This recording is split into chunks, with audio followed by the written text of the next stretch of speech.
Hey everybody, welcome back. I just wanted to share a quick formula that a lot of investors, including myself, use to kind of determine where we're at in the real estate market.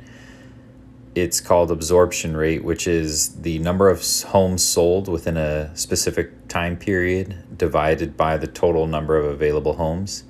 I actually do a little tweak on it, and I do number of homes sold in a given month divided by number of new listings in that given month.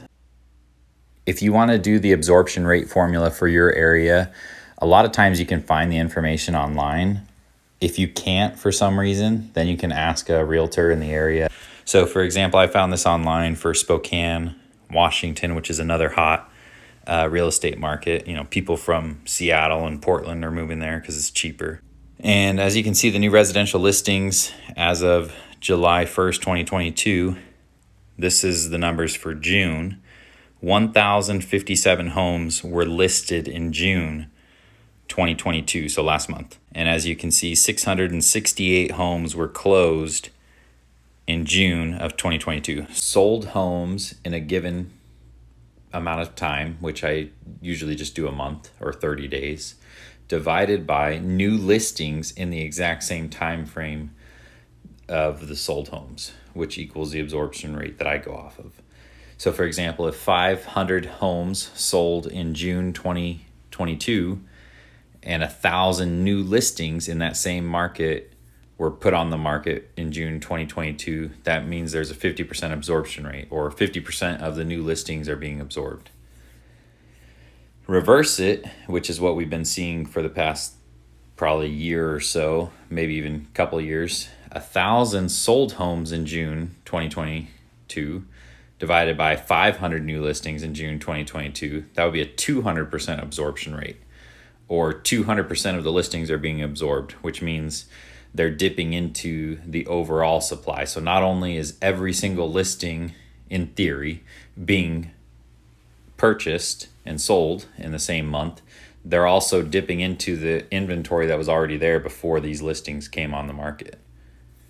Now, these are actual figures for Spokane for June 2022, so last month. 668 homes were sold in June, and 1,057 new listings were put on the market in June. So that's a 63% absorption rate. 668 divided by 1,057. So just to give you an idea, now these are just guidelines. Seller's market is usually when the absorption rate is 40% or greater. So that means we're still technically in a seller's market. However, the early signs of a crash have already started. A normal market is 25 to 39%, and a buyer's market is 24% or lower. So Maricopa is what I usually use as a guideline for the rest of the country, because once Maricopa starts to drop, usually the rest of the country starts to follow, whether it's a year later, a couple months later, or even 2 years later. It kind of depends. But Arizona, Maricopa is the largest county in Arizona. It pretty much makes up most of Arizona. Their absorption rate was a little over 200% starting this year, and it's dropped to 120% to 70%. And in the past 30 days, it's down to 47% absorption rate. So less than Spokane, but like I said, Maricopa usually kind of leads the way, and they've been, one of the hottest markets for the past several years.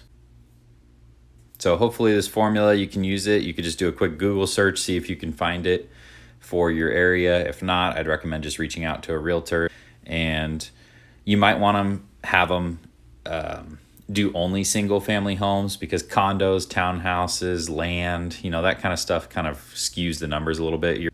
You also should ask them how many single family homes have sold in June 2022, or if you want, you can ask them in the last 30 days, how many new listings are there, or how many solds are there in the last 30 days.